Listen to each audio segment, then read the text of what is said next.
So students, আজকের ভিডিওতে আমি তোমাদের ক্লাস 7-এর লেসন 10-এর উইলিয়াম ব্লেকের লেখা দ্য ইকোয়িং গ্রিন কবিতাটি ভালোভাবে বুঝিয়ে দেব। লাইন বাই লাইন কবিতাটি বুঝিয়ে দেব এবং এর মধ্যে যে গুরুত্বপূর্ণ শব্দগুলি আছে সেগুলো আমি তোমাদেরকে ব্যাখ্যা করব। তো ধৈর্য ধরে ভিডিওটি প্রথম থেকে শেষ পর্যন্ত তোমরা দেখো, ঠিক আছে? দ্য ইকোয়িং গ্রিন কবিতাটি পড়ার আগে যিনি এই কবিতাটি লিখেছেন অর্থাৎ উইলিয়াম ব্লেক, তার সম্বন্ধে আমরা একটু জেনে নেব। তারপরে আমরা কবিতাটি পড়া শুরু করব, ঠিক আছে? দেখো, William Blake was one of the greatest poets of the romantic age. অর্থাৎ উইলিয়াম ব্লেক ছিলেন রোম্যান্টিক যুগের অন্যতম শ্রেষ্ঠ কবি। Blake's poetry was published in a manner most unusual in literary and art history. অর্থাৎ ব্লেকের কবিতা সাহিত্য ও শিল্পকলা ইতিহাসে এক অত্যন্ত অস্বাভাবিক পদ্ধতিতে প্রকাশিত হয়েছিল। He set up a print shop and engraved and published his own poems. তিনি একটি ছাপাখানা স্থাপন করেন এবং নিজের কবিতা খোদাই করে প্রকাশ করেন। Some of his well-known works are Songs of Innocence, Songs of Experience, and The Marriage of Heaven and Hell. তার কিছু সুপরিচিত কাজ হলো এই যেগুলোর নাম বললাম, songs of innocence, songs of experience and the marriage of heaven and hell. এগুলির জন্যই তিনি যথেষ্ট পরিচিতি লাভ করেছিলেন। আচ্ছা, এতক্ষণ তো আমরা জেনে নিলাম দ্য ইকোয়িং গ্রিন কবিতার যিনি লেখক উইলিয়াম ব্লেক সম্পর্কে। এবার আমরা আসব কবিতাতে। The sun does arise and make happy the skies. সূর্য ওঠে এবং আকাশকে আনন্দিত করে তোলে। এখানে দেখো, এখানে এই যে অ্যারাইজ শব্দটা আছে, এটার মানে হচ্ছে ওঠা বা উদিত হওয়া।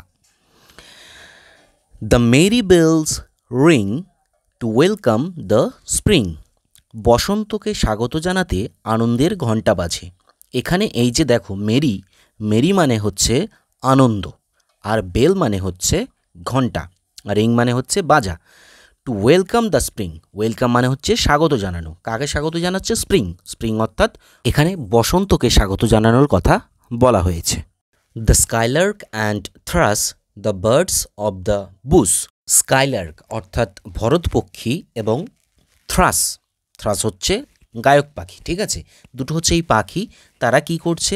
The birds of the Bush মানে এরা এই যে ঝোপঝাড়ের এই যে পাখিরা, বুশ মানে এখানে হচ্ছে ঝোপঝাড়, ঠিক আছে?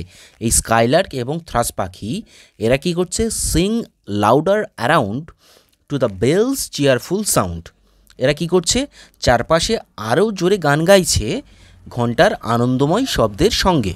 এখানে এই যে চিয়ারফুল শব্দটা আছে, এটার অর্থ হলো আনন্দময়।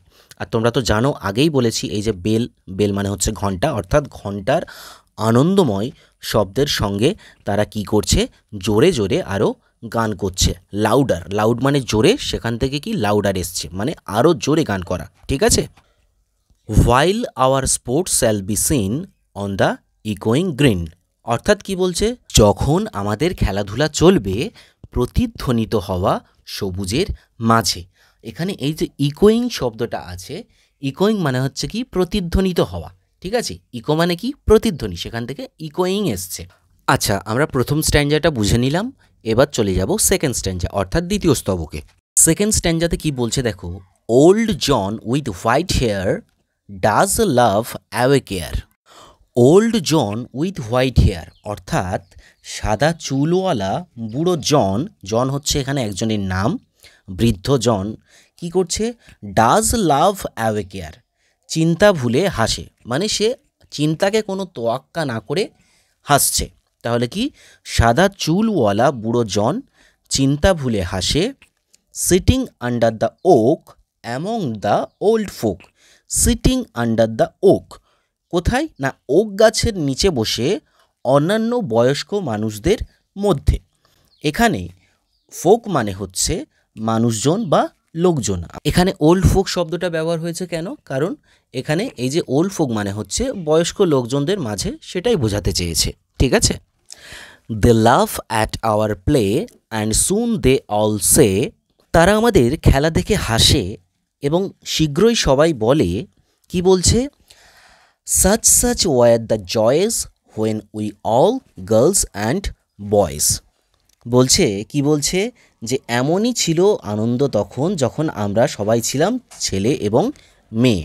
অর্থাৎ দেখো তারা পুরনো দিনের কথা মনে করছে, স্মৃতিচারণ করছে। এখানে দেখো এখানে স্মৃতিচারণ করছে বলতে দেখো তারা এখন বয়স্ক ঠিকই, কিন্তু তারা তো একটা সময় লাইফের এই যে স্টেজটা, এই যে ধাপটা পেরিয়ে এসছে, তাই না? তারাও তো একটা সময় ছোট ছিল, তারাও খেলাধুলা করেছে, তো সেই সমস্ত কথাগুলো তাদের এখন মনে উঠছে। তারা এই বয়সে এসে যখন বাচ্চাদেরকে খেলতে দেখছে তখন তারা নিজেদের কথাগুলোই মনে করছে, সেটাই এখানে বোঝানো হয়েছে। In our youth time were seen on the ইকোয়িং গ্রিন। আমাদের তারুণ্যের সময়ে দেখা যেত প্রতিধ্বনিত হওয়া সবুজ মাঠে। অর্থাৎ কি বলছে যে তারাও যখন তরুণ ছিল তারাও এই রকম সবুজ মাঠে খেলা করত, সেটাই এই লাইনের মাধ্যমে বোঝানো হয়েছে।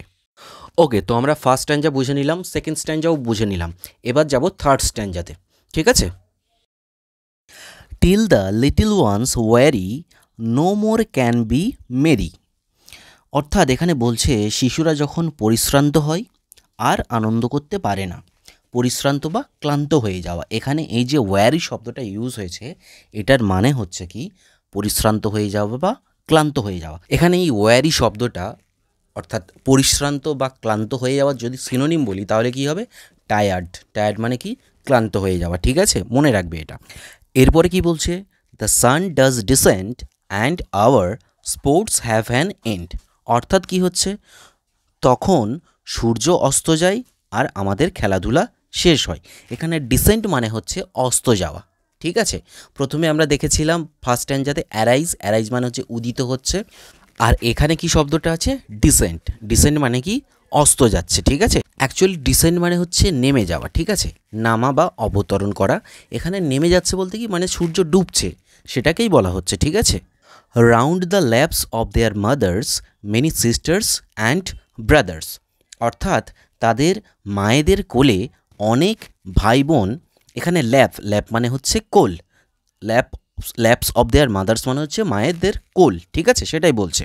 কি বলছে? Like birds in their nest are ready for rest. মনে হচ্ছে যেন পাখির বাসার মতো বিশ্রামের জন্য প্রস্তুত হচ্ছে। এখানে নেস্ট মানে হচ্ছে বাসা, এবং এখানে দেখো যে রেস্ট, রেস্ট মানে কি হচ্ছে? এখানে বিশ্রাম নেওয়া, ঠিক আছে? তো পাখিরা যেমন দেখো দিনের শেষে কি করে? তারা বাসায় চলে যায়, তাই তো? তাদের বাসাতে গিয়ে কি করে? সেখানে রেস্ট অর্থাৎ বিশ্রাম নেয়। ঠিক তেমনই এখানে শিশুরাও কি করছে? খেলাধুলা হয়ে যেতে তারাও বাড়িতে যাচ্ছে এবং বিশ্রাম নিচ্ছে, ঠিক আছে? And sport no more seen on the darkening green. অর্থাৎ কি বলছে? আর কোনো খেলা দেখা যায় না অন্ধকার হয়ে আসা সবুজ মাঠে। আশা করছি তোমরা দ্য ইকোয়িং গ্রিন কবিতাটা বুঝতে পেরেছো। তো ভিডিওটা যদি ভালো লাগে অবশ্যই লাইক করো, চ্যানেলটিকে সাবস্ক্রাইব করো, আর তোমার বন্ধুদের সাথে অবশ্যই ভিডিওটিকে শেয়ার করো।